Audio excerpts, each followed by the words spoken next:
Normalement, ça devrait attaquer. Voilà.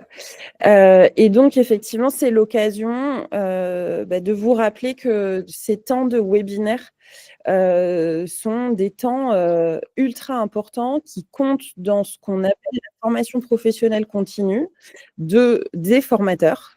Et on se doit, nous, au sein de l'académie, de prouver que vous vous êtes formés, plutôt que de vous courir après pour aller chercher des attestations, de formation que vous auriez suivies par ailleurs.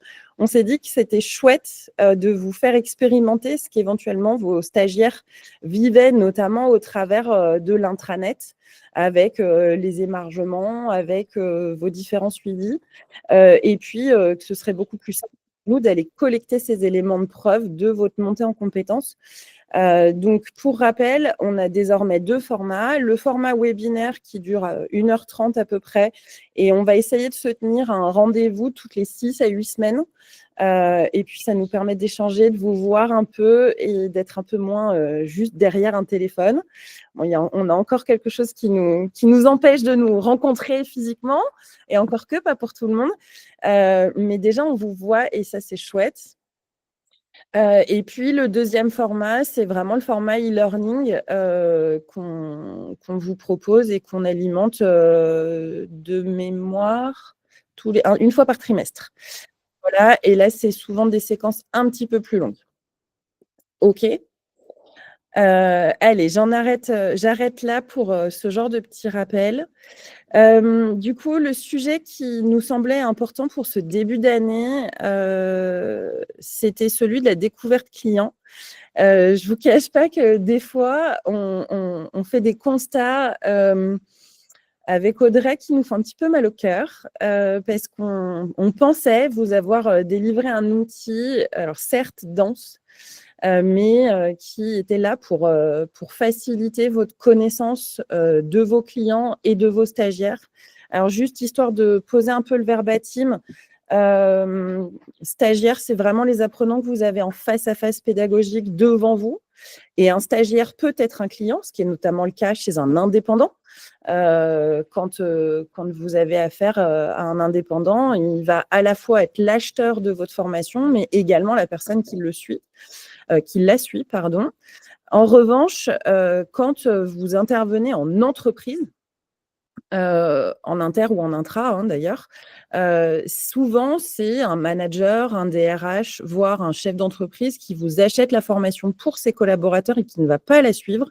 Et là, effectivement, on fait vraiment le distinguo entre les stagiaires qui sont dans la salle, présentielle, distancielle, mais bref, qui sont avec vous et qui vont monter en compétences grâce à ce que vous allez leur transmettre. Et puis, la personne avec qui vous échangez, vous analysez le besoin pour structurer le programme de formation. Et le constat qu'on fait, nous, aujourd'hui, à la lecture, parce qu'on les lit, à la lecture de vos découvertes clients, c'est que parfois, c'est un peu, alors c'est un mot un peu cash, mais c'est un peu bâclé, pour plusieurs raisons. On sait que notre outil est très dense, et qu'il a plein d'écueils, et qu'il doit s'améliorer, et on travaille sérieusement dessus.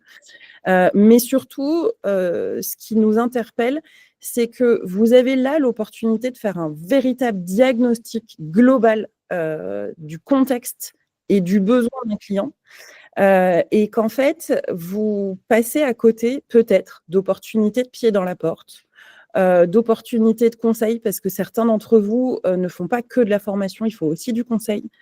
Vous passez, parfois à côté, de l'opportunité de proposer peut-être des parcours plus longs, ou avec plus de modularité. Et on trouve ça un petit peu dommage, et c'est ça qu'on voulait vous amener aujourd'hui. Donc ce que je vous propose, si toutefois je ne me perds pas trop dans mes slides, j'ai reformulé les programmes, les objectifs, que vous avez reçus pour la session d'aujourd'hui. Et je les ai éclatés parce qu'ils étaient quand même très larges et un peu costauds, et je les ai éclatés en 4. Donc le premier, c'est de vous permettre d'identifier les enjeux d'une analyse de besoins de qualité. J'ai déjà donné quelques pistes, mais je vais vous laisser réfléchir à une question incessamment sous peu sur cette analyse de besoin. Ensuite, je vais refaire un focus sur la différenciation entre un besoin réel, une demande et un besoin réel de formation. Et puis, vous partager un petit peu de méthodo sur la structure de cette analyse de besoin. Et je vous ai réservé en bonus plusieurs fiches, je crois qu'il y en a 6 au total, sur différentes techniques d'analyse de besoins, parce qu'effectivement, on en utilise une, nous, aujourd'hui, à la boîte à indé, qui est celui du, entre guillemets, questionnaire en ligne, si ce n'est que c'est vous qui le complétez en lieu et place du client. Mais après, normalement, votre collecte. Mais il en existe plein que vous pourriez expérimenter et qui pourraient vous servir en plus à renforcer votre offre et votre proposition de valeur sur une formation. C'est bon pour vous? Vous êtes prêts? Allez, j'enchaîne avec une petite question et je vais vous demander de fournir quelques réponses dans le chat. Selon vous, quel est le principal risque d'une formation sans analyse de besoin? Je vous laisse 2-3 petites minutes. L'abandon, effectivement. Merci, Cédric. Allez-y, n'hésitez pas à mettre des infos. L'inutilité, le fait d'être à côté du sujet, l'insatisfaction client. C'est très juste. Vous en avez d'autres? Une mauvaise image, une insatisfaction du stagiaire. Et on se demande parfois ce qui coûte le plus cher entre l'insatisfaction du stagiaire et l'insatisfaction du client. Ramener tout du long de la formation pour réajuster. Et effectivement, ça demande énormément d'énergie quand l'analyse de besoin n'a pas été faite correctement au démarrage. On passe beaucoup de temps à ramener, à recentrer ces stagiaires. Une mauvaise énergie pendant la formation et qui est effectivement qui mène à cette insatisfaction du stagiaire. La dynamique de groupe. Bon, donc on a déjà des bonnes bases. Est-ce qu'on en a d'autres qui arrivent là? La non-conformité. Oui, Audrey. Même Calliope a parlé. La difficulté du stagiaire à suivre la formation et à intégrer les techniques. Oui, et a fortiori, en plus, pour le coup, Cécile, quand on est sur des formations qui, comme toi, mobilisent beaucoup de pratiques, si on a fait une mauvaise analyse de besoin, parfois on part de très loin, voire on qualifie pas. On part pas du bon point pour faire pratiquer ces stagiaires. Et effectivement, ça peut faire perdre beaucoup de temps et ça peut susciter des décrochages. Super. Bon, allez, je vous laisse tranquille, sauf si vous avez encore envie d'en partager. Mais déjà, je trouve que vous avez déjà... vous maîtrisez bien cet intérêt. Un moment de solitude pour le formateur. Oui, Christophe. Oui, ça fait des sacrés moments de solitude, c'est clair.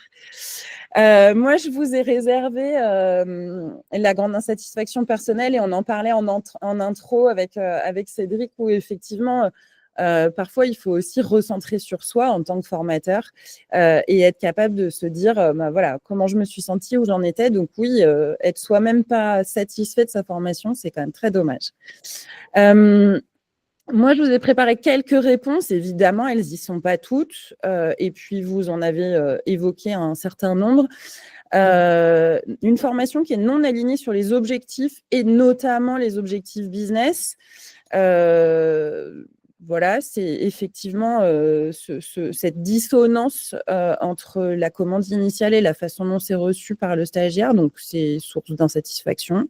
Des participants démotivés, on en a parlé, et ça peut emmener un sacré décrochage ou un déséquilibre de groupe. Un budget mal investi pour votre client. C'est-à-dire que lui-même ne sera pas capable de mesurer la pertinence de cet achat de formation. Et puis surtout, derrière, on a un peu l'effet boule de neige. C'est une mauvaise communication pour dire qu'il y a eu un mauvais formateur. C'est c'est éventuellement la notoriété de l'organisme de formation qui est embarquée au passage. Voilà, donc c'est pas anodin. Et puis, des résultats impossibles à mesurer, pour le coup, vous n'êtes pas sans savoir qu'on adresse des questionnaires qualité en fin de formation. Et si on n'est pas capable de se positionner sur une montée en compétences ou sur un état de la formation, effectivement, c'est utile pour personne, ni pour le stagiaire qui a le sentiment d'avoir perdu son temps, ni pour vous, parce que ces questionnaires satisfaction qu'on vous adresse une fois qui sont consultables, pardon, une fois qu'ils sont remplis par le stagiaire, vous empêchent de faire des ajustements sur vos parcours de formation et de savoir à quel endroit vous pouvez vous améliorer si nécessaire. Donc voilà, des résultats impossibles à mesurer. Des remarques déjà là-dessus? Vous avez envie d'intervenir, de partager quelque chose?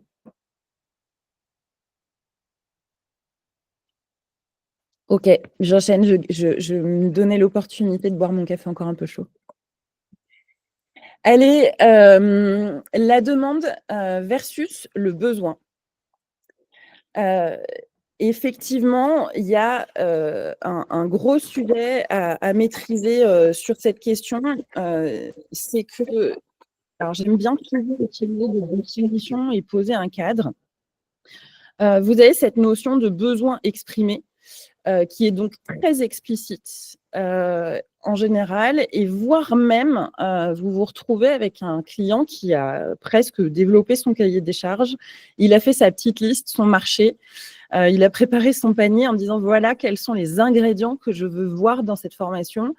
Et si on s'arrête à cette notion de besoin exprimé et qu'on ne va pas assez loin, pour le coup, on est susceptible de se gourer de recettes. D'accord. Ensuite, on a, de fait, si on ne veut pas passer à côté de la bonne recette, on se doit d'aller chercher le besoin implicite qui est suffisamment évident, ça va sans le dire, pour le client, mais qui nécessite de votre côté que vous procédiez à une reformulation. Quelles sont ses demandes? Qu'est-ce qu'il souhaite faire à l'occasion de cette séance? Qu'est-ce qu'il souhaite que vous mettiez en exergue spécifiquement durant cette formation? Est-ce que ces attentes peuvent être clairement exprimées, peut-être même dans un contrat? C'est pas parce que nous, on est là pour gérer administrativement le cadre de votre formation que vous n'avez pas le droit de venir compléter les éléments qu'on partage et qu'on adresse à votre client avec vos propres supports à vous, qui peuvent être certes des programmes de formation, si ce n'est qu'ils ne sont pas estampillés Calliope, si c'est les vôtres, mais qui peuvent être encore plus détaillés que ce que nous, on adresse. Vous pouvez également contractualiser avec le client et vous verrez tout à l'heure, je spoil un peu la suite, mais vous verrez tout à l'heure qu'en intégrant des méthodes de découverte, d'analyse de besoins, notamment en temps de groupe, en fait, vous pouvez aussi proposer une phase de conseil, de diagnostic en amont de votre formation et que finalement, votre formation devient la suite logique d'une prestation, enfin de l'initiation d'une prestation de conseil, et elle se retrouve imbriquée dans la suite de votre prestation. Voilà, l'idée, c'est donc avant d'attaquer bille en tête le problème de votre client et de se précipiter parfois un peu aveuglément dans une démarche qu'on peut appeler résolutoire, hein, à savoir je veux répondre aux besoins que mon client m'a exprimés. C'est de cerner le champ dans lequel vous allez travailler avec votre client. Et du coup, plus vous allez creuser ce besoin implicite, qui est donc a priori très évident pour votre client, plus vous allez arriver sur ce qu'on appelle le besoin latent, et donc vous allez rentrer dans cette vente conseil qui est gage de très grande qualité. C'est-à-dire que là, vous allez vous différencier, vous distinguer de la simple offre sur étagère. Bonjour monsieur le client, j'ai une formation, je dis une bêtise, Excel à vous proposer. J'ai identifié que ça répondait à votre cahier des charges au démarrage. J'ai identifié que votre besoin, c'était d'utiliser plus de tableaux pour le pilotage. Vous ne l'avez pas dit, mais j'ai bien compris que c'était ça. Donc, je vous propose ma formation sur étagère, c'est telle formation. C'est dommage de passer à côté de cette troisième étape de l'analyse de besoin, qui est celle du besoin latent, parce que c'est là que vous allez avoir le petit truc en plus. Alors, j'ose presque plus utiliser cette expression de cette façon-là, mais c'est là, effectivement, que vous allez réussir à vous distinguer de ce que font les autres. J'aime bien une méthode que je vous partage là tout de suite. C'est une petite grille de lecture que vous pouvez avoir en tête, créer ce mécanisme-là. C'est RPBDC.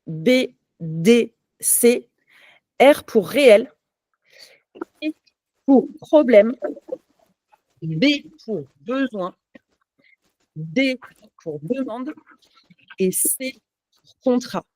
Et en fait, une fois que vous travaillez ces 5 points, vous allez réussir à obtenir un niveau de qualification du projet de votre client qui est supérieur à ce que vous auriez pu délivrer sans passer par cette étape-là et qui va amener un niveau de qualification qui est en adéquation avec l'expérience que vous voulez faire vivre à votre client et à vos stagiaires.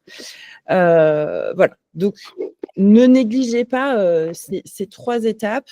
Et donc, vous l'aurez compris, en une seule demande, vous pouvez avoir plein d'autres opportunités qui sont non exprimées, qui se cachent sous le besoin de votre client. Ça va pour vous?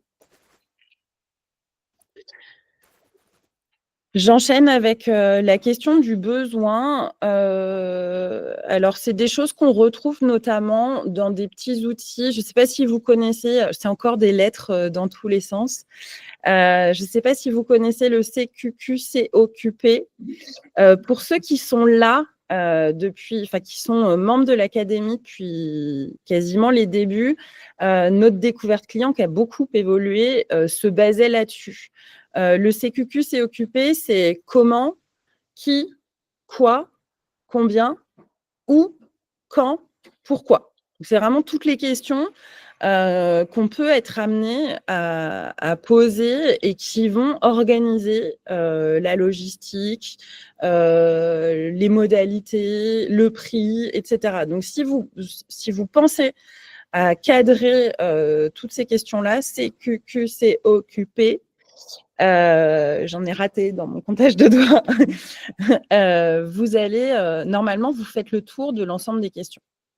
Ce qui est important d'entendre et de voir, c'est qu'effectivement, le besoin qui est formulé par le client, effectivement, n'est pas une solution. C'est-à-dire que ce n'est pas parce qu'on vous dit « j'ai besoin d'une formation Excel » que la solution, c'est Excel. D'accord ?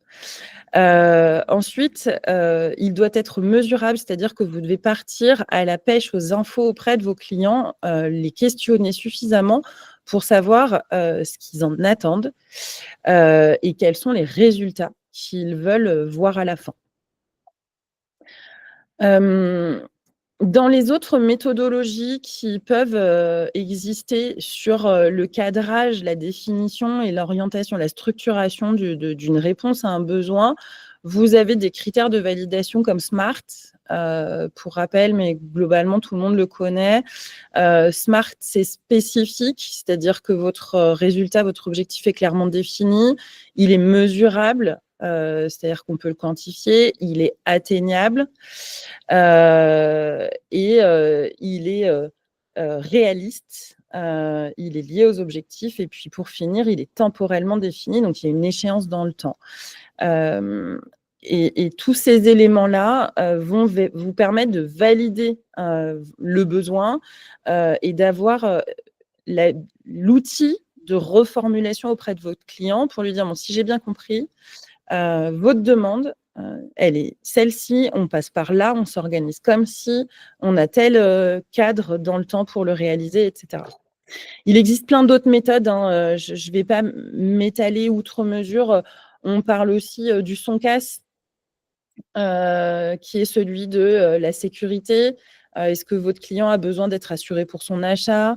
L'orgueil, est-ce qu'il est considéré comme satisfait? Est-ce qu'il se sent valorisé par votre offre? Est-ce que c'est nouveau?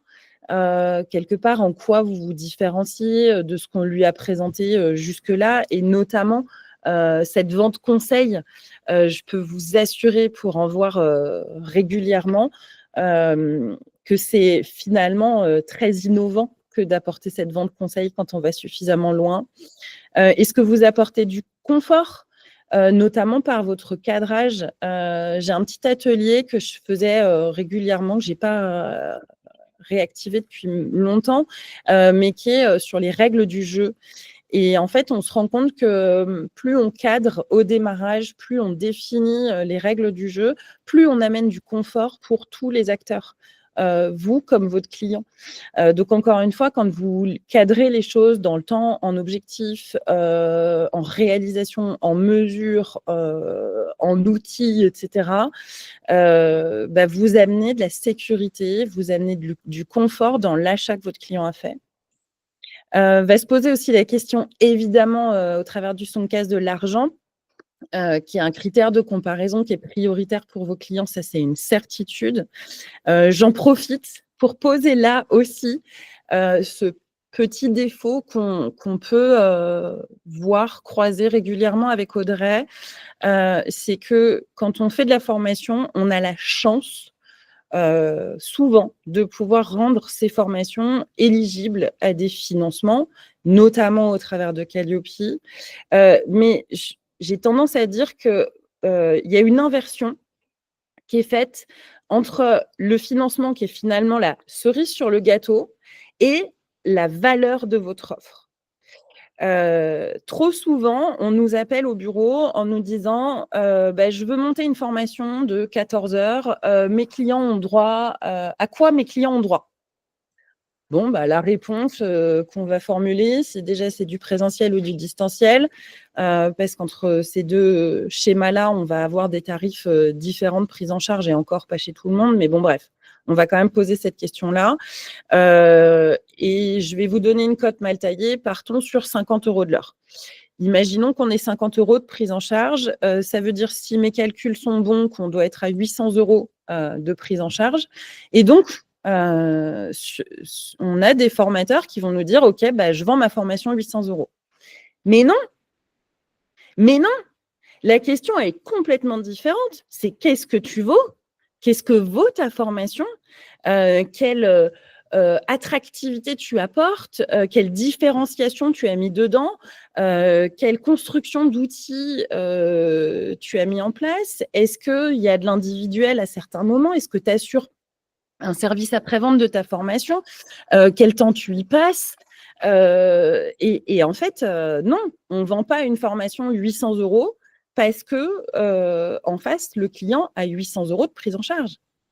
C'est no way! Vous prenez le risque de dévaloriser la qualité, enfin, ressentie, par rapport au prix de votre formation, hem, parce que vous avez fait les choses en sens inverse. Donc plus vous allez analyser le besoin de votre client avec finesse, plus vous allez renforcer la valeur de votre formation et demain, votre formation, vous pouvez la vendre 1 200 € et dire à votre client: «Je suis droite dans mes bottes» ou droit, pardon, «Je suis droit dans mes bottes de ce que vaut cette formation, et oui, il y a un reste à charge de votre part, mais imaginez-vous quand même que vous avez 2/3 de prise en charge. Est-ce que c'est pas canon?»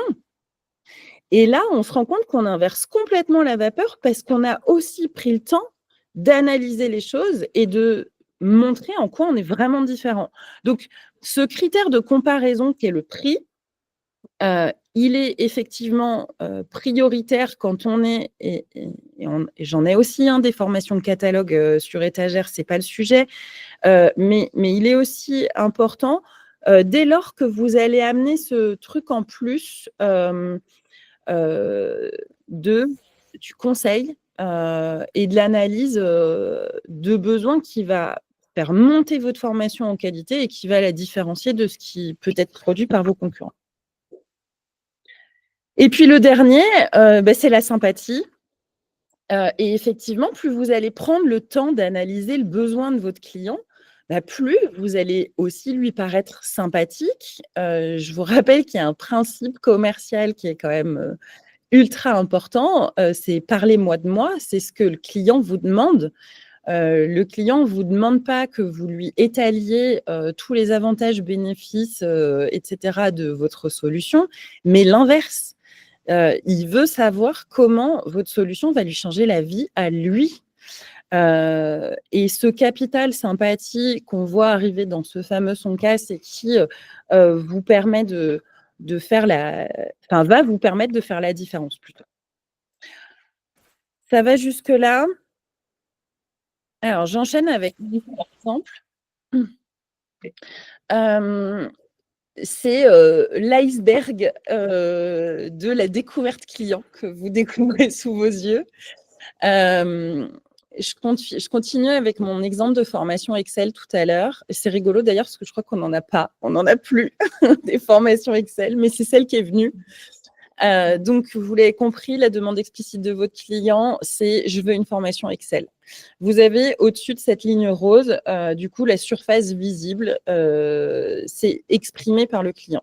Les zones que vous allez devoir explorer, c'est celles qui vont vous permettre de récolter les informations que vous voyez en dessous de cette ligne rose, à savoir, votre client ne vous l'a pas dit, mais ça va de soi. Il veut améliorer la qualité des reportings, il veut structurer l'analyse de données, il veut faciliter le travail collaboratif, il veut gagner en productivité, il veut harmoniser les pratiques, il veut réduire les erreurs. Et encore, je ne cite pas tout. Bref, ce que vous allez trouver sous cette ligne d'eau, c'est les besoins réels qui sont sous-jacents, c'est les véritables objectifs opérationnels, c'est les enjeux business, c'est les problématiques organisationnelles, c'est les attentes des différentes parties prenantes, parce qu'il ne faut pas négliger aussi peut-être que votre client, avant de faire appel à vous, il a passé du temps avec chacun de ses collaborateurs en disant « Ok, on va monter une formation Excel, mais du coup… voilà comment, enfin, merci de me faire part des besoins que vous avez. »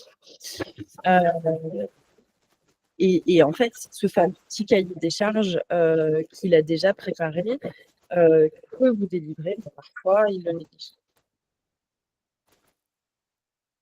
Du coup, tout ça va mener à l'étape suivante, à savoir une petite étape clé d'une analyse de besoins. Est-ce que déjà, certains d'entre vous ont envie de réagir, ont des questions à poser? Est-ce que ça vous paraît évident?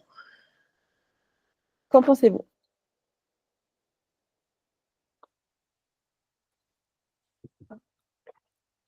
Merci Isabelle. Oui, Adeline. Oui, bonjour à tous. Moi, j'aurais une petite question.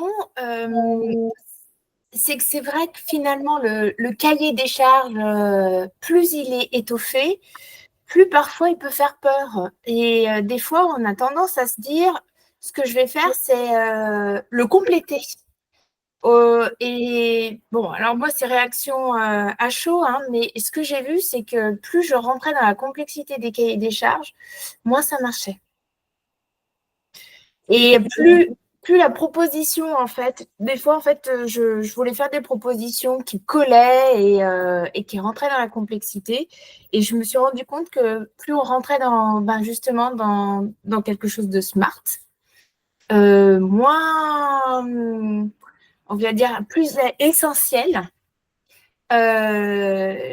plus j'avais de l'adhésion auprès des clients et mieux je vendais. Alors, je comprends, ça y est, je comprends complètement, ou je pense comprendre, pardon, ces cahiers des charges qui peuvent parfois paraître denses. Alors, ça dépend des clients à qui vous vous adressez, mais finalement, ils sont à séquencer. C'est-à-dire que vous avez un outil magique, surtout quand vous avez un client qui vous remet un cahier des charges un peu costaud, vous avez un outil magique pour créer un parcours où vous allez emmener le client petit à petit d'un point A à un point Z en passant par toutes les étapes intermédiaires. Et vous allez pouvoir construire quelque chose qui dit attention, j'ai reçu votre cahier des charges, je l'ai bien compris, je l'ai bien assimilé, je l'ai bien analysé. Et d'une, je vais le reformuler, pardon.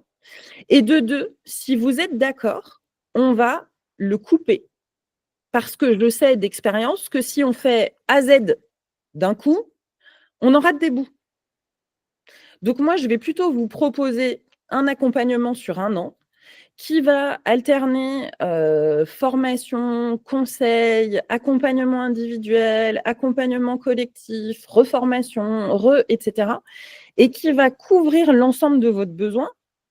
Mais finalement, vous ne vous retrouvez pas juste avec une réponse à une formation, vous vous retrouvez, enfin une réponse qui est une formation, pardon, vous vous retrouvez avec un parcours complet où vous êtes accompagné de bout en bout et où surtout, on va pouvoir intégrer des phases intermédiaires qui vont nous permettre de dire, écoutez, le premier trimestre est passé, on a déjà fait un accompagnement individuel, un accompagnement de groupe et une journée de formation. Je vous propose qu'on fasse un point sur où on en est. Est-ce que les objectifs ont changé? Est-ce que vous êtes satisfait? Est-ce qu'il y a des choses que vous voudriez voir être modifiées? Et donc, là, vous créez les opportunités d'ajustement et d'accompagnement de vos clients sur le long terme.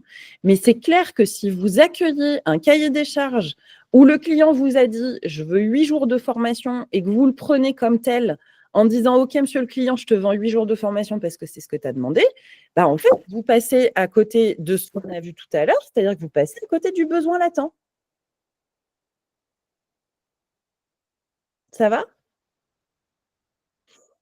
Qu'est-ce que j'ai vu? J'ai vu quelqu'un qui me disait: «J'ai perdu ma souris». Je ne sais pas où est ma souris. C'est Lily qui disait, J'ai l'impression qu'il faut faire un coaching. ouais, j'ai l'impression que ça nécessite parfois de faire presque un coaching individuel auprès des personnes qui n'ont pas d'objectifs très précis. Et ben, merci Lily. Tant pis, hein, je spoil un bout de ma presse, vous m'en voulez pas, mais j'attrape cette intervention-là, j'aime beaucoup.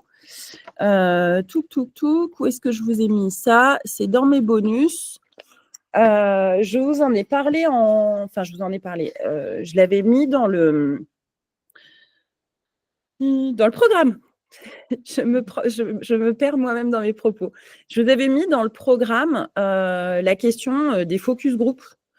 Alors, il y en a plein d'autres. Mais effectivement, le focus group, il va vous permettre de collecter des informations qualitatives et des opinions, et il va vous permettre derrière de dérouler quelque chose qui est parfaitement ajusté aux besoins de votre client. Parce que, et j'ai moi-même déjà vécu la situation, hein, vous avez un client qui a une image mentale en tête de où en sont ses collaborateurs, les difficultés que ses collaborateurs rencontrent, les bonnes solutions pour le faire. Qu'est-ce que c'est que cette erreur de frappe? Pardon, elle m'a piqué les yeux. Bien sûr qu'il y a 2 L à salle. C'est affreux. Et pourtant, on l'a relu. Je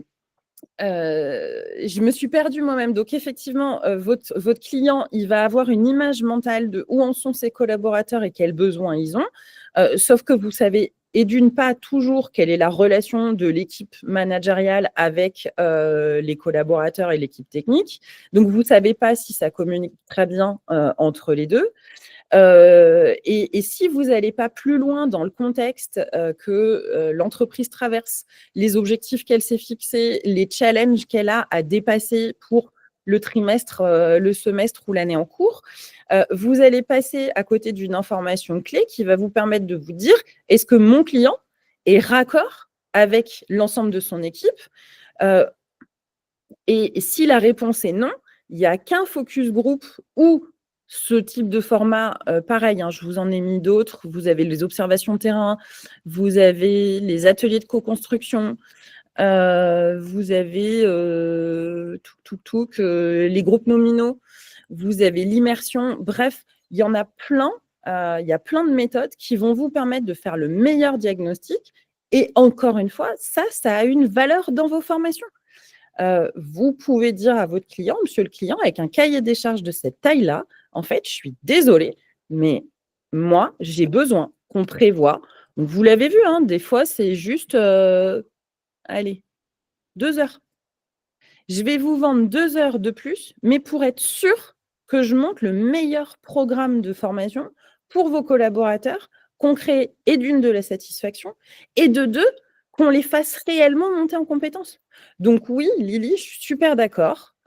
Parfois, ça pourrait nécessiter un coaching individuel, collectif. À vous de voir quelle méthode vous voulez mettre en place, mais ne vous privez pas de l'opportunité de faire mieux. Adeline, ça répond à ta question?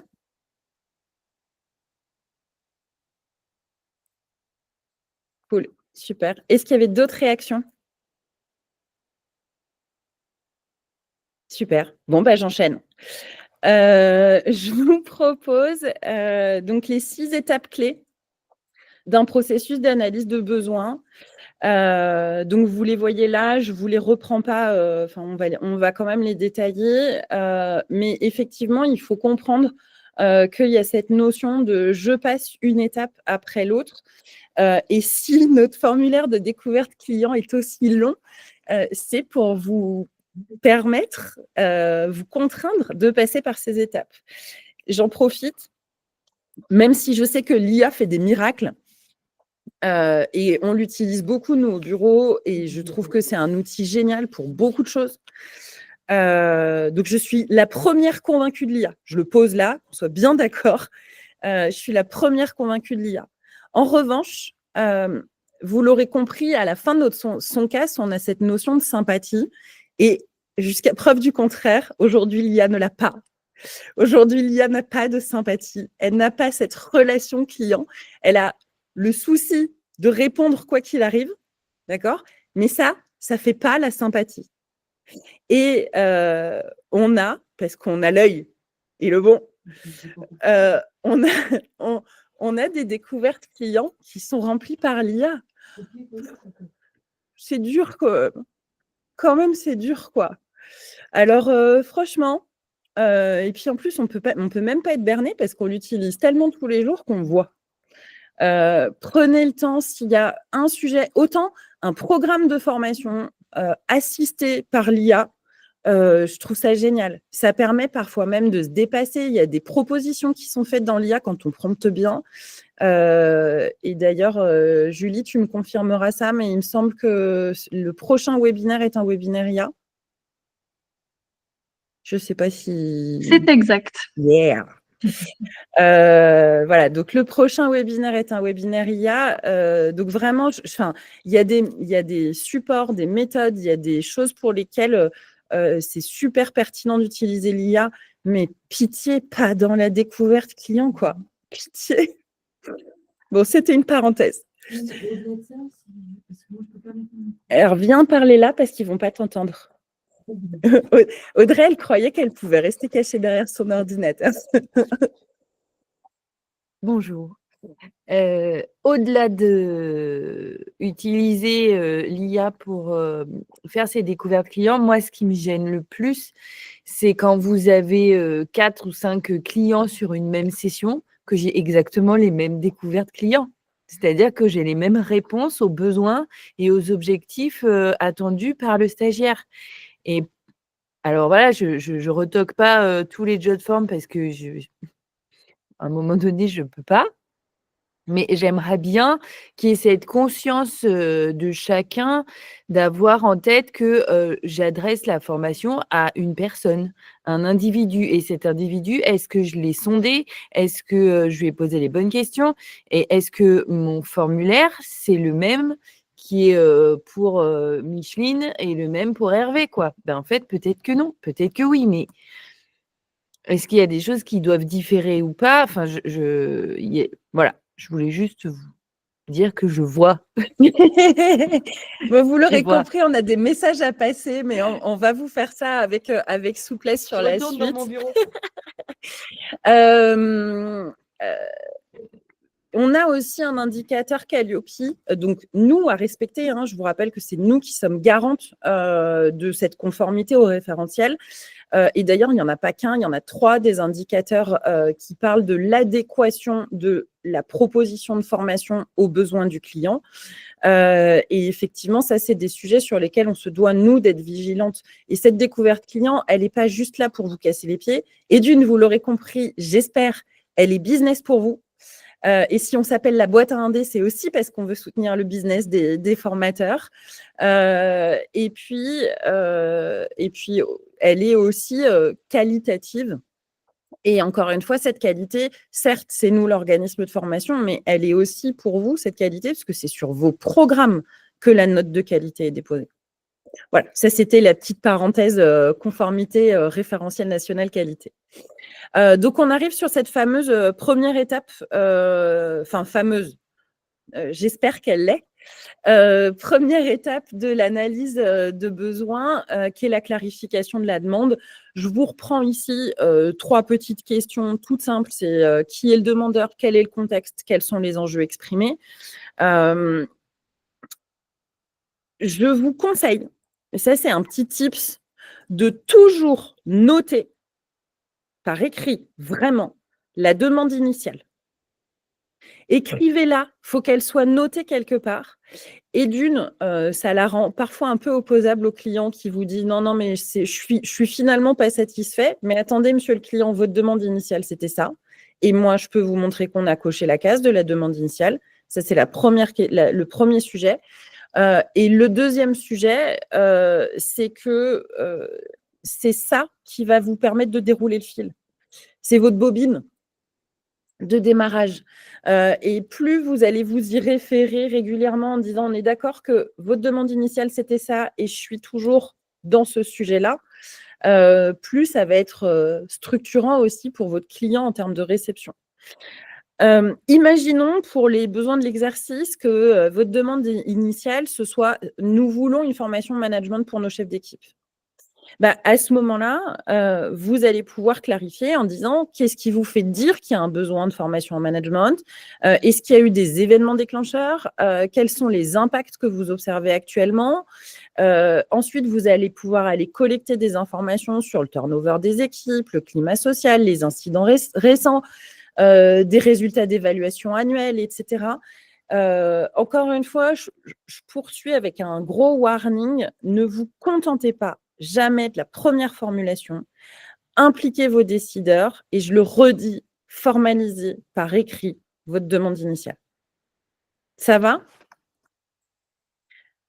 Je passe à l'étape d'après, on va planifier la collecte.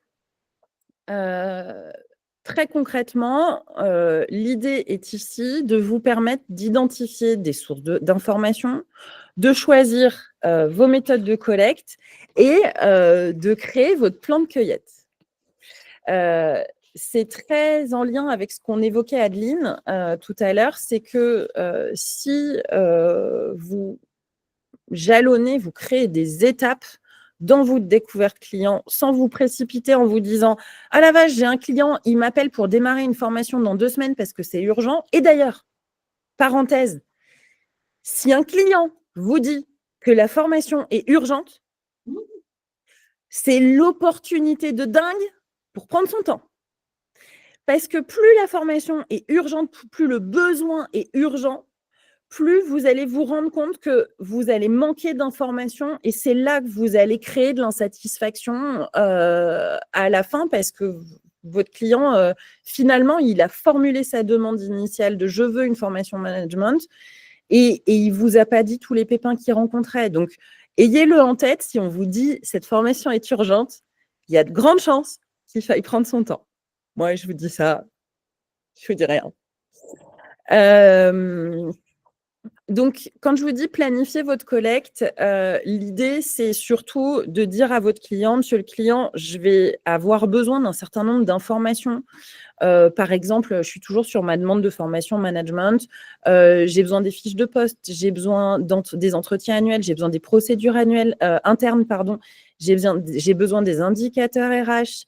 Voilà, si vous avez tout ça dans votre plan de collecte, ça va aussi justifier un temps de préparation de votre part.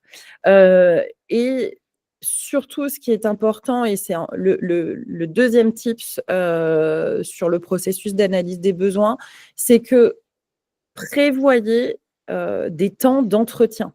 C'est-à-dire que plutôt que de dire on fait un entretien une fois et ensuite je vous déroule le programme, dites au client on fait un premier rendez-vous où vous me parlez de votre boîte. Je veux savoir qui vous êtes, ce que vous faites dans la vie, quelles sont les valeurs qui vous portent dans votre entreprise, voilà. Et puis, à la fin de ce rendez-vous, vous verrouillez que vous allez revenir pour un deuxième entretien, qu'entre-temps, vous allez lui faire une liste des pièces dont vous avez besoin pour construire le meilleur programme de formation. Et vous venez 3 fois. Alors, vous venez, c'est soit du physique, soit de la visio, soit du téléphonique, mais une bonne découverte client, elle est rarement faite en une fois. Elle nécessite plusieurs rendez-vous. D'accord? Surtout si vous voulez offrir la meilleure prestation, conseil, formation, quoi. Et puis surtout, dans les points de vigilance sur cet item-là, prévoyez des marges de timing. Assurez-vous. Alors, typiquement, si je dois parler logistique, si vous voyez que vous avez un cahier des charges qui est un peu dense, plutôt que de nous proposer des dates de formation qui sont, je vous dis une bêtise, le 18 février et le 20 février 2025, parce que votre client vous a acheté 2 jours de formation, moi, j'aurais tendance à vous dire, partez plutôt sur ce qu'on appelle un intervalle de date, c'est-à-dire entre le 15 février et le 15 mars, on aura réalisé ces 2 journées de formation. On peut accueillir des intervalles de date. On n'a pas toujours, nous, besoin, notamment pour la phase de devis.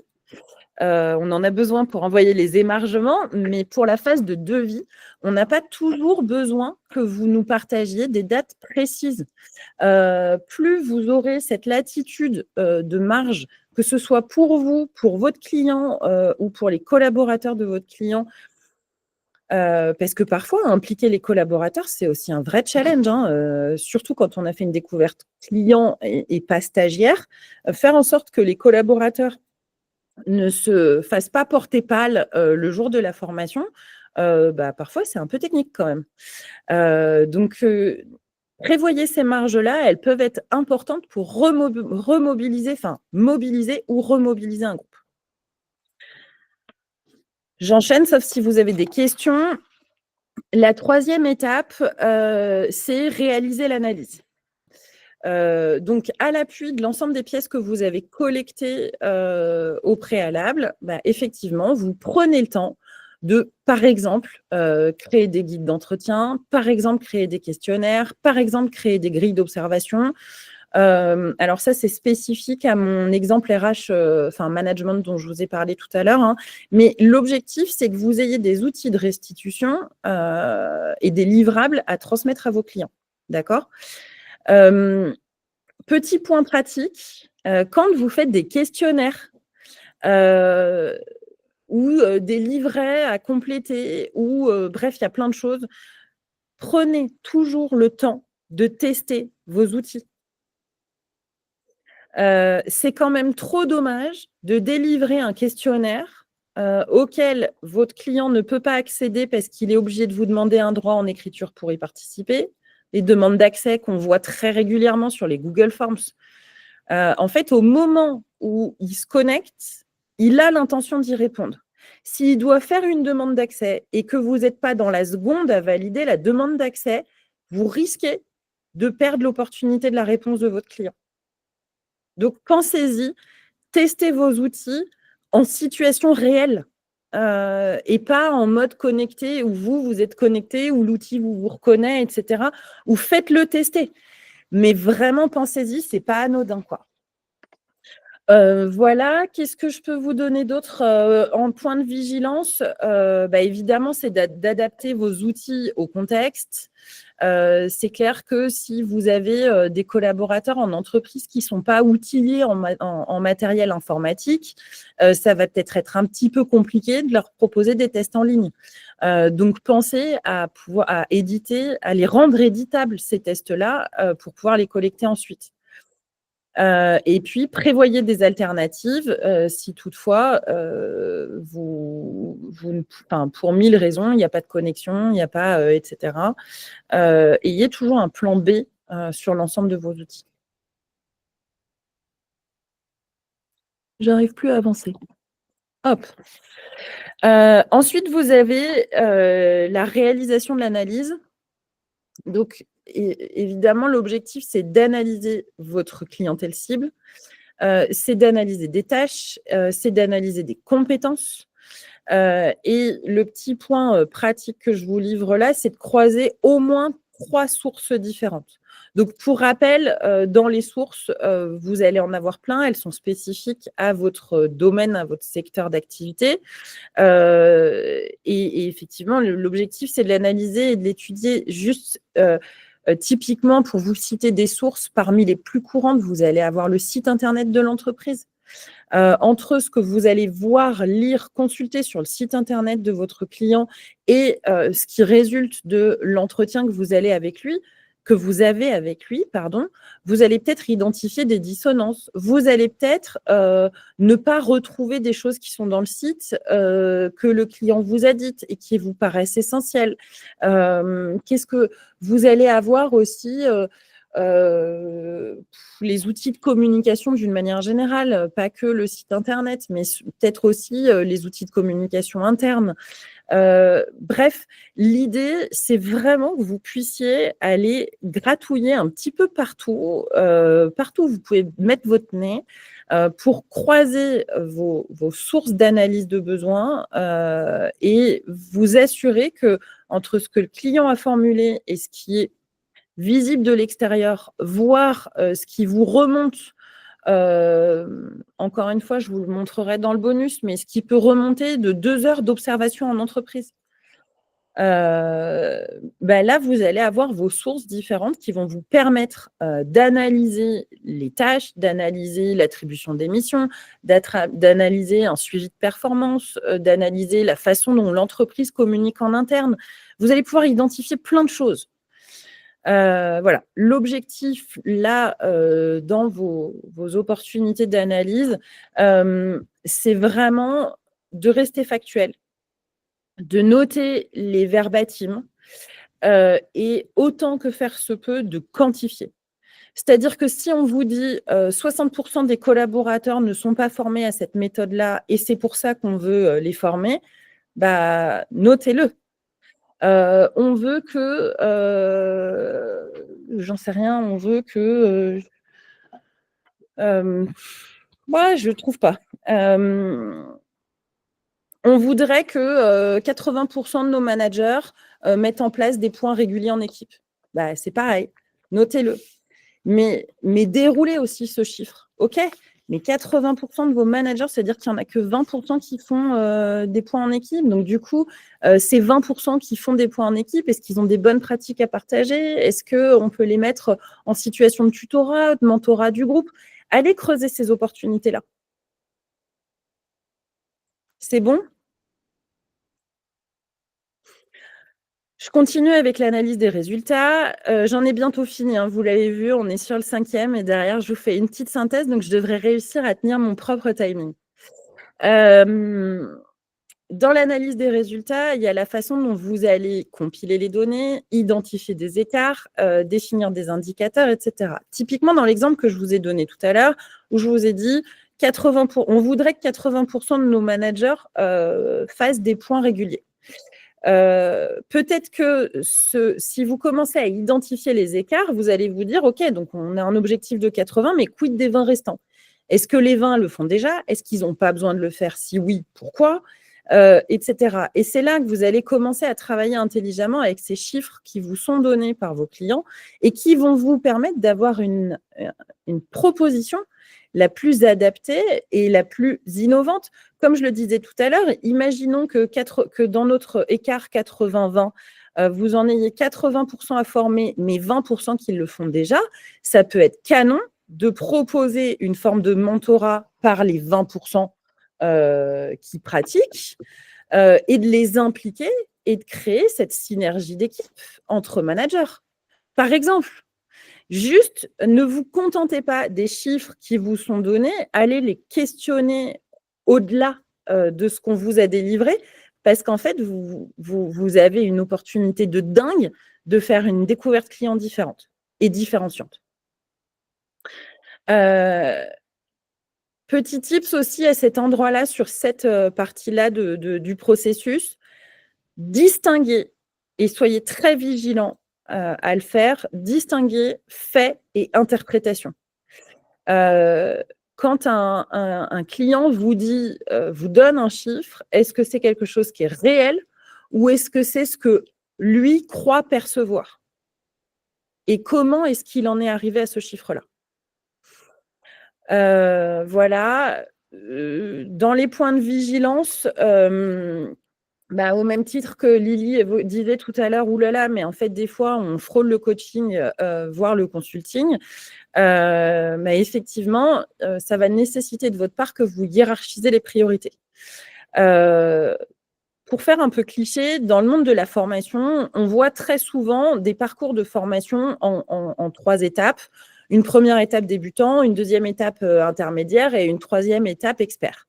Appuyez-vous sur cette méthodologie-là, parce que pour le coup, si vous hiérarchisez les priorités et que vous séquencez l'ensemble de votre parcours, vous allez par exemple pouvoir proposer à votre client de mettre l'ensemble de l'entreprise au niveau débutant, de mettre un panel de l'entreprise au niveau intermédiaire et de mettre les managers au niveau expert. Mais pour que vos managers arrivent au niveau expert, vous allez avoir, par exemple, un prérequis d'avoir suivi le niveau débutant et le niveau intermédiaire.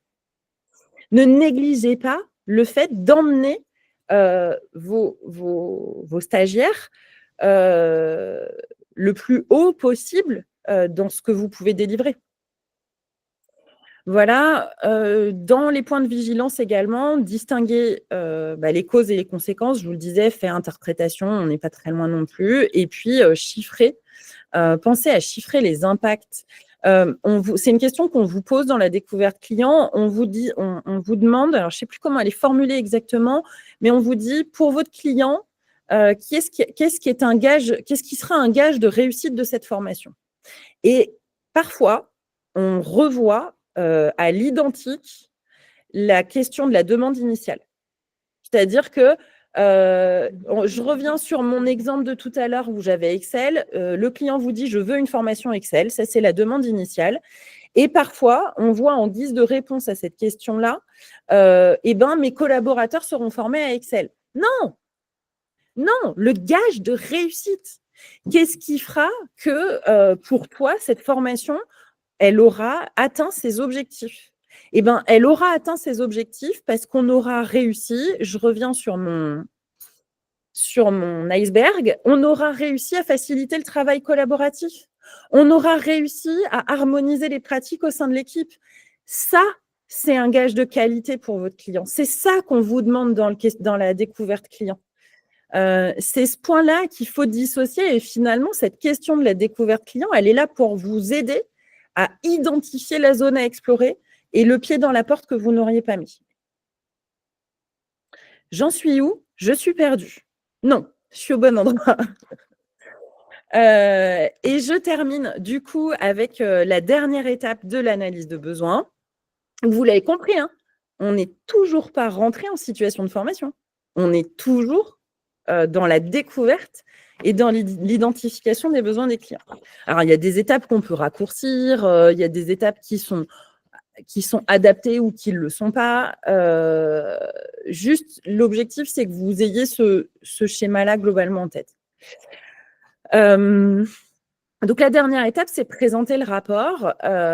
Donc, c'est d'avoir quelque chose qui reprend le contexte et la méthodologie que vous avez utilisée, la fameuse demande initiale telle que vous l'avez écrite et qui est à l'origine de votre démarche, les sources que vous avez consultées, les démarches que vous avez suivies, etc. Ensuite, vous allez reprendre des constats clés, les forces actuelles, les points d'amélioration, les écarts. Notre fameux 80-20, là. Si vous vous appuyez pas sur un écart, un cadeau comme ça, pour dire, quand vous avez dit ça, j'ai attrapé ça et j'ai déroulé le fil et voilà où j'en suis. Ensuite, vous allez pouvoir y mettre vos préconisations. Et donc, dans ces préconisations, vous allez avoir très certainement, et je vous le recommande fortement, 2 approches. Une solution formation et puis une solution hors formation. Une classification des rôles, un kit managérial, un rituel de management, un séminaire. Bref, vous allez en avoir plein des solutions à cet endroit-là. Attrapez vos solutions hors formation. Et puis, derrière, vous allez pouvoir dérouler votre plan d'action, le planning, le budget, les indicateurs suivis, etc. C'est un rapport, c'est un livrable, c'est quelque chose que vous remettez à votre client qui va pouvoir consulter, sur lequel il a un temps d'analyse. J'en profite, je fais la petite parenthèse de la relation client à cet endroit-là. Pour moi, un rapport de découverte client, il se lit avec le client. Vous ne lui envoyez pas par mail en lui disant « je vous laisse consulter et on se rappelle ».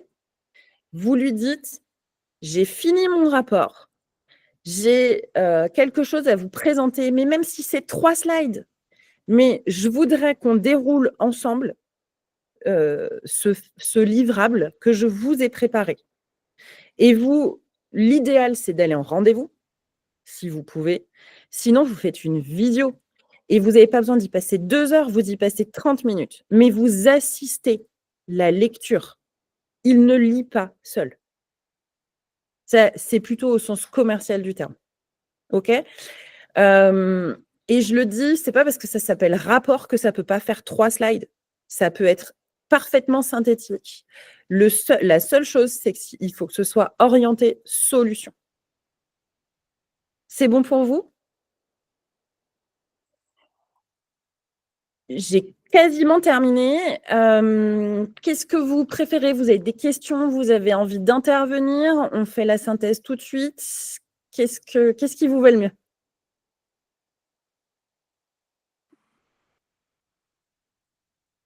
Oui, Raphaël. Oui, merci. Je cherchais la main et je la trouve pas. C'est bon. Donc Mais du coup, je t'ai vu. Ouais, merci pour ça. C'est vraiment super limpide, c'est très clair. C'est voilà. Juste, je voulais revenir sur ce que tu disais par rapport à mon expérience personnelle que tu connais, hein, et ce petit bémol de dire oui, effectivement, c'est super important de vendre sa formation pour la valeur qu'elle a, et quand même d'avoir cette conscience que le client il a en tête quand même d'obtenir parfois un financement, et que si la clarification n'est pas suffisante en amont et si les questions ne sont pas posées clairement, en fait, on se retrouve dans la merde. Et voilà, donc j'irais pour rajouter sur ce que tu disais jusque-là, de dire vraiment clarifions ça dès le départ. Maintenant, ça peut être clarifié. Le client peut avoir dit au départ, oui, il n'y a pas de souci, machin. Mais quand il se retrouve avec un financement qui ne couvre que le 10e de ce qu'on lui propose, en fait, il peut très bien retourner son truc et dire, non, j'y vais pas. Je suis super d'accord avec toi. Et à la fois, je ne le suis pas du tout. Parce qu'en fait, encore une fois, si l'offre que vous déroulez est en adéquation avec son besoin et que vous avez fait un truc ultra quali qui vous différencie sérieusement de vos concurrents potentiels, je ne vais pas vous dire que le prix n'est pas un problème, a fortiori dans la période d'austérité que nous traversons. Mais encore une fois, ça amène de la valeur à ce que vous délivrez. vous allez pouvoir dire, moi, je vends une journée de boulot 1800 balles et pas moins, parce qu'en fait, le travail que je fournis dessus, l'énergie que j'y mets, l'engagement, le temps de recherche, etc., c'est ce que ça vaut. Et en vrai, votre client le sait bien. Oui, mais en fait, ce que je voulais dire, c'est que oui, c'est ultra quali. Et là, pour le coup, moi, j'étais dans ce contexte-là. Mais moi, ce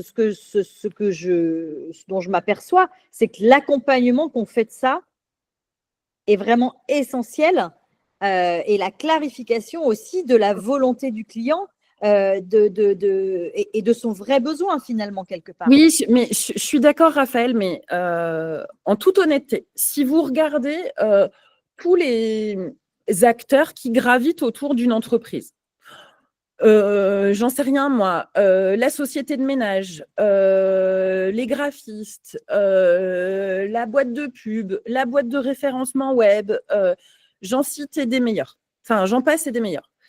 Il n'y a que vous, formateurs, il n'y a que pour votre prestat à vous qu'il y a un coup de pouce financier. C'est quand même un truc de dingue. C'est-à-dire que Ah, mais je suis 100% d'accord boîte, avec toi. il va y avoir un financement pour une société de ménage. Et pour autant, un chef d'entreprise, il voit la pertinence de faire appel à une société de ménage qui lui coûte, j'en sais rien moi, 600 balles par mois. Donc, vraiment, utilisez ça comme ça. Pardon, d'habitude, je ne le dis pas ça. Pourquoi vous ne vendez pas, vous vendez votre offre. On oublie tout ce que on oublie la phrase d'avant, c'est votre offre. Vendez votre offre pour ce qu'elle vaut et vous avez un levier extraordinaire à votre disposition qui est de dire, et en plus, il se pourrait, en fonction de ce que vous avez déjà consommé de votre budget, etc., des lignes de financement et autres, que vous puissiez avoir une partie de ce package exceptionnel, on est d'accord, monsieur le client, qui est pris en charge. On y va? Et là, si ton client n'a pas son financement, en fait, il a validé qu'il allait acheter ta presta. Ah, mais bien sûr, mais c'est exactement, mais je vais dans ton sens à fond, hein. Je rajoute sur ce que tu disais tout à l'heure en disant effectivement, présentez-le comme ce que Pauline vient de dire. Allez jusqu'au bout, parlez du prix tout de suite et dites voilà ce que ça vaut. Et le financement, c'est cerise sur le gâteau. Mais voilà, clarifier en amont parce qu'en fin de compte, même si le besoin est là, même si c'était le montant du financement peut, en tout cas ça a été mon cas, limité, mais je pense que c'est un cas assez exceptionnel quand même. Non, il n'est pas si exceptionnel que ça, Raphaël. On l'a quand même très souvent. Et effectivement, Audrey vous rappelle dans le chat là que quand même dans nos contrats, ceux qui sont adressés à vos clients, il est mentionné quand même qu'il y a un client qui se désengage d'un devis signé. Et puis c'est la vraie vie en fait. C'est pareil partout. Un client qui se désengage d'un devis signé, il va devoir payer des pénalités pour ce désengagement. Et quand même, il faut le mettre en exergue, quoi. Pensez-y. Responsabiliser, je vous parlais de règles du jeu tout à l'heure, et peut-être qu'un jour, je vous ferai ce webinaire sur les règles du jeu que j'aime beaucoup. D'habitude, je fais plutôt en présentiel d'ailleurs.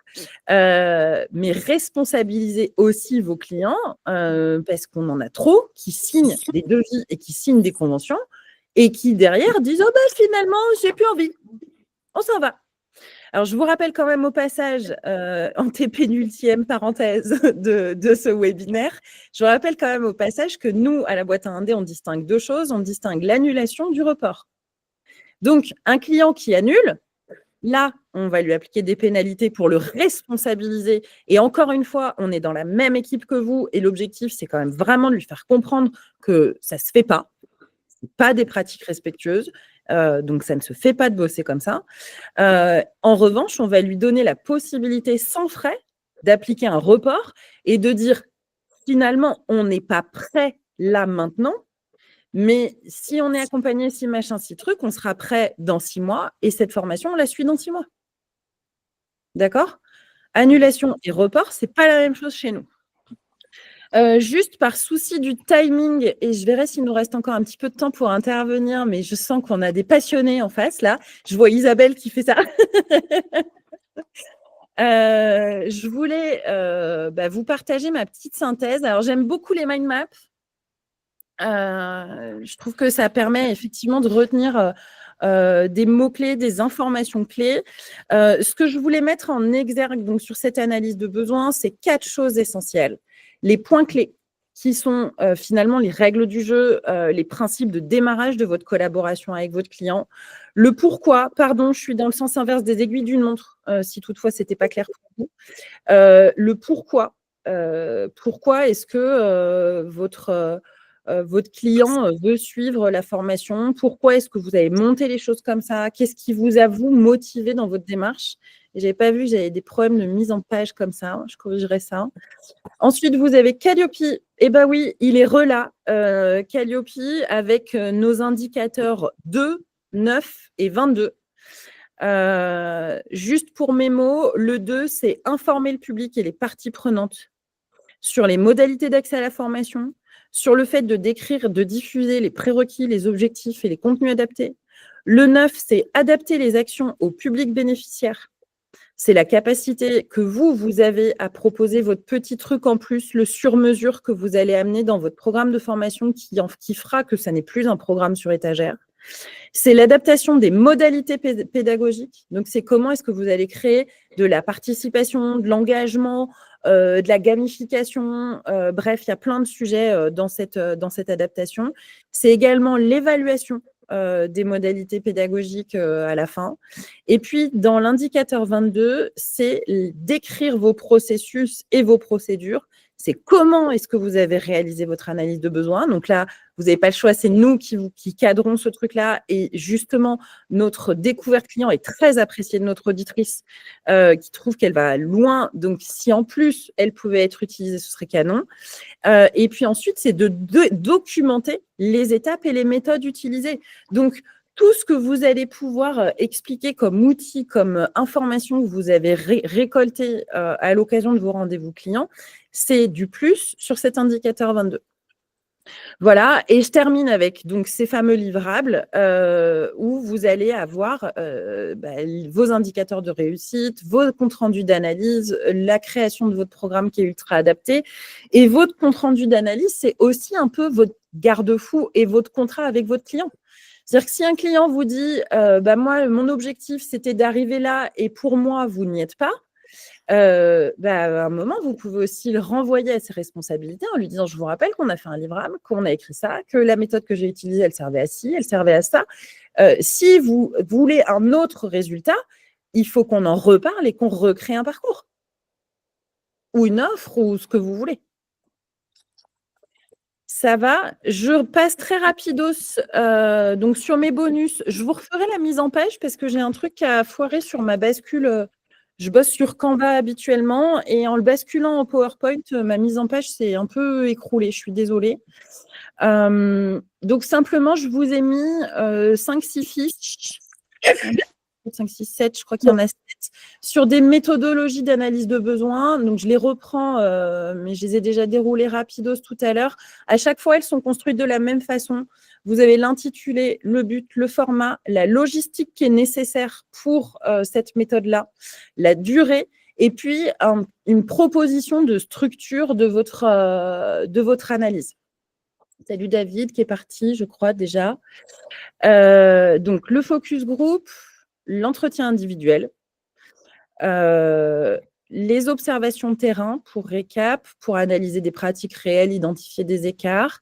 Vous avez le questionnaire en ligne. Encore une fois, on ne l'empêche pas. On ne vous demande pas nécessairement de passer un temps monstrueux, adapter l'énergie que vous mettez à la proposition que vous faites. C'est clair que si vous proposez 4 heures d'atelier ou de formation à vos clients, c'est peut-être un peu absurde d'aller passer 2 jours en observation terrain. Enfin, je dis peut-être. C'est absurde d'aller passer 2 jours en observation terrain. Donc, pensez à ce genre de choses-là, adaptez la proposition. Et typiquement, un questionnaire en ligne pour 4 heures de formation, c'est amplement suffisant. On n'a pas besoin que ce soit long la réponse. Mais des fois, j'ai des tartines. Ouais, Audrey, que vous n'entendez peut-être pas très bien, dit qu'il n'y a pas besoin que votre réponse soit très longue. Elles sont mesurables. Faut juste effectivement que les informations que vous nous transmettez soient mesurables, identifiables et qu'on comprenne les processus qui ont guidé votre découverte. Voilà, vous avez l'atelier de co-construction, vous avez l'analyse documentaire, on en a parlé, vous avez le groupe nominal qui va vous permettre d'obtenir un consensus sur les priorités, notamment dans le cas que Lily évoquait tout à l'heure. Non, pas Lily. Sur les cahiers des charges qui peuvent être un peu denses, c'est Adeline, pardon, où on a l'impression qu'il y en a des quantités. Encore une fois, à un moment, il faut responsabiliser le client et dire au client, écoutez, je ne peux pas tout faire en 2 secondes. Il y a des étapes, il y a un phasage, il y a un processus à engager pour embarquer l'équipe. Donc moi, je vous propose qu'on fasse des groupes et qu'on mette tout le monde d'accord sur ce qui est le plus important pour démarrer. Ça peut être une approche. Voilà, et puis le dernier que je vous proposais, c'était l'immersion. Encore une fois, méfiez-vous, et je vous le redis parce que moi, ça m'est arrivé, comme quoi on peut aussi se planter, et ce n'est pas un problème quand on est capable de se réadapter. Mais c'est comprendre la réalité opérationnelle, et typiquement en 2 mots, moi j'ai eu le cas d'un client qui m'a fait une commande. La commande était ultra claire, il savait où il voulait aller, j'ai passé du temps, j'ai dû faire 3 rendez-vous RH. Pour moi, l'information était ultra claire, limpide. J'ai démarré ma session avec mon groupe d'opérationnels et en 2 heures de temps, ça m'a pété au nez. Je n'avais pas du tout les mêmes besoins qui remontaient du terrain. Or, moi, on m'avait demandé de les former eux. À la pause de 10 heures, j'ai décroché mon téléphone, j'ai appelé la RH et j'ai dit, en fait, je vais faire un pro. Ça tombe bien, j'en ai sous le pied. Donc, je vais me débrouiller en allant chercher des contenus de droite, de gauche, parce que j'en ai un petit peu partout dans mes prêts. En revanche, on se cale un brief demain matin parce que j'ai une journée entre mes deux jours d'animation. Et en fait, demain, je refonds intégralement mon programme. Et comme je vais refondre mon programme demain dans la journée pour jeudi, je vais avoir besoin et d'une qu'on se cale un brief ensemble, et de 2, de vous remonter la situation face à laquelle je suis confrontée, et de 3, que vous ayez conscience que je rebosse la totalité du job parce qu'en fait, votre cahier des charges, il est dégueulasse. D'accord ? Donc, et finalement, je me suis retrouvée à la 2e journée à refédérer tout le monde et à remettre l'élan qu'il fallait. Et mes stagiaires ont été plutôt satisfaits et reconnaissants du travail qui avait été fait. Donc, ça peut vous arriver de vous planter. Ce n'est pas grave. Ce qui est important, c'est les solutions que vous allez mettre en place pour, et d'une, les éviter autant que faire se peut, et de 2, corriger quand vous identifiez qu'il y a une cagade. Voilà. Je crois que j'en ai fini. Est-ce que vous avez des questions? Est-ce que vous avez envie de réagir? Est-ce que ça vous parle? Est-ce que vous nous détestez? Moi, je veux bien réagir. Merci. C'est hyper clair.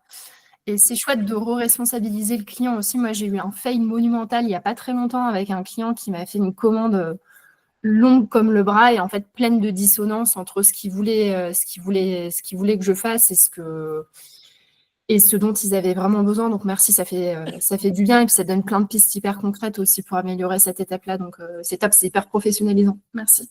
Super, merci Lily pour ce retour. Valérie?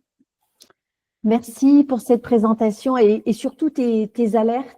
Alors, tu le sais, moi, j'ai rencontré cette problématique avec une formation en inter et je voudrais juste vous partager ça parce que j'ai suivi rigoureusement le questionnaire Calliope que vous nous proposez et je n'ai pas cerné le besoin implicite parce que j'avais alors qui était à la fois un client puisqu'on était sur de l'inter et un stagiaire. Et en fait, il était toujours pressé. Mais non, j'ai pas besoin de passer cet entretien. On a déjà discuté. Il avait jamais le temps. L'entretien a duré une demi-heure, ce qui était déjà bien. Mais en fait, il a survolé les réponses et j'ai pas cerné qui me disait pas tout, en fait. Et du coup, ça m'a plombé ma formation parce qu'il a été très vite énervé, il n'avait pas ce qu'il voulait. En termes d'énergie, ça a été horrible pour moi et pour les autres stagiaires. Et du coup, il n'est pas allé au bout. Mais quand j'ai relu l'intégralité du questionnaire, ben, je lui ai dit, écoute, ce que tu m'as formulé comme demande, c'est pas ce que tu me dis aujourd'hui.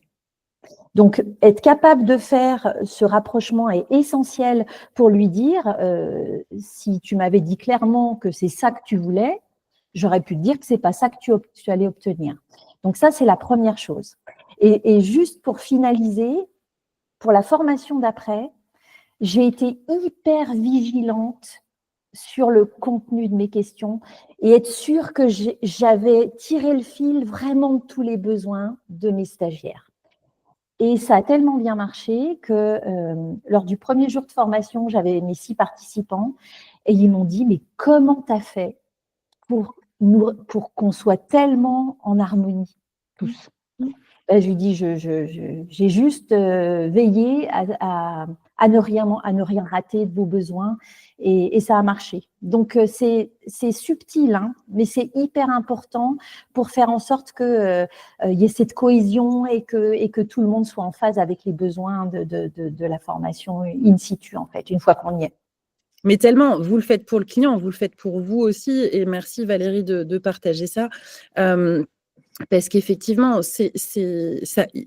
vous avez un véritable outil entre les mains pour vous aider, pour vous accompagner, mais vous avez aussi le début de l'amorce du cadrage et du contrat, c'est qu'à un moment, cette découverte qu'on vous envoie, hein, vous la recevez quand vous l'avez validée, c'est aussi un truc qui vous protège et qui dit au client, mais en fait, moi, j'ai posé des questions, je me suis intéressée, j'ai creusé, et voilà les résultats qui m'ont été, enfin, les propos qui ont été tenus, c'est une synthèse.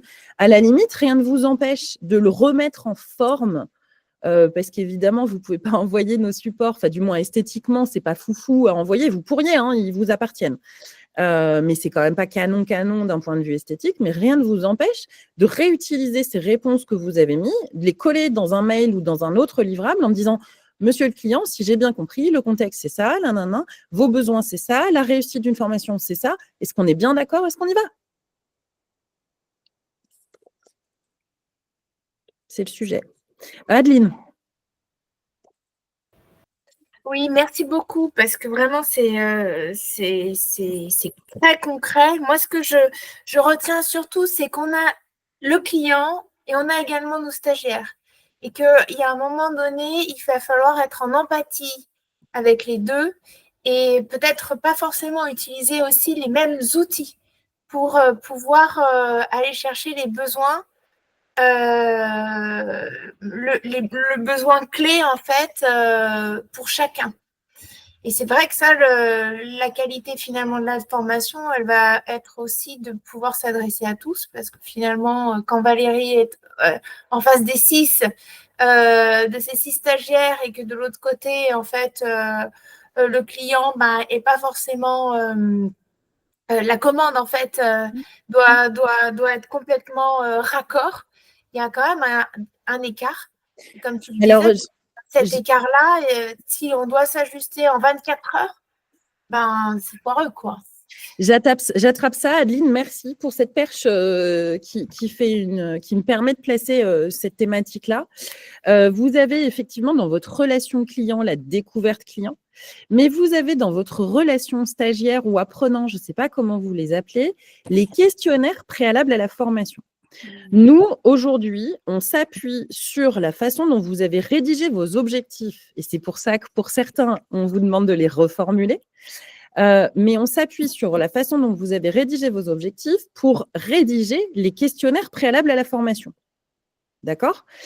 Qui nous permettent de mesurer la situation de vos stagiaires à un instant T qui est celui d'avant formation.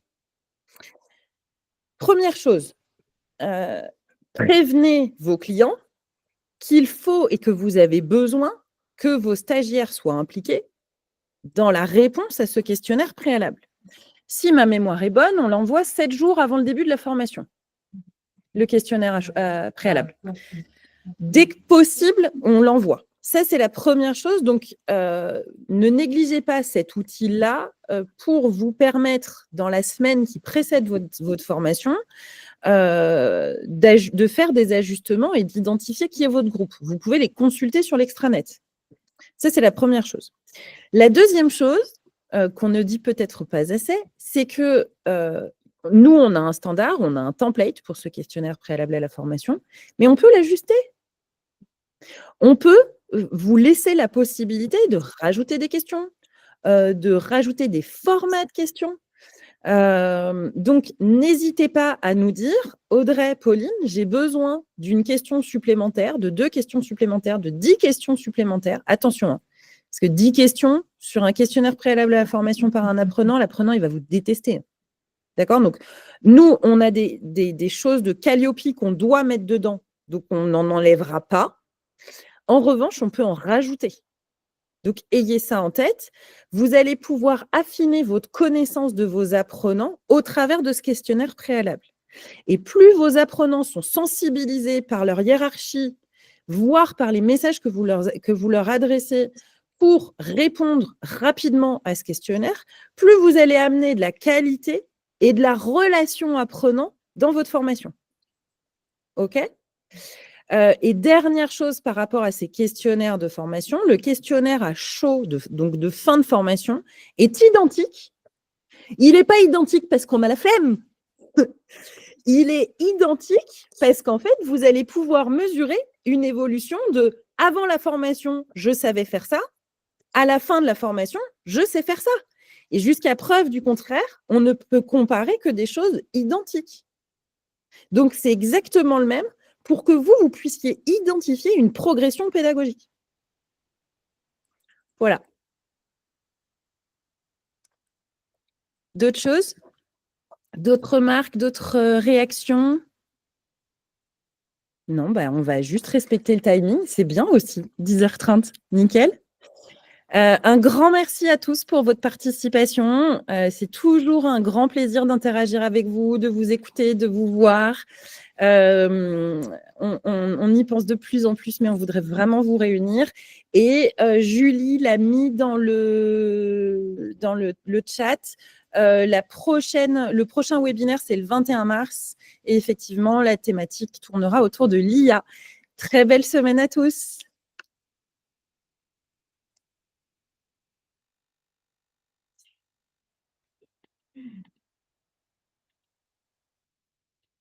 Ah.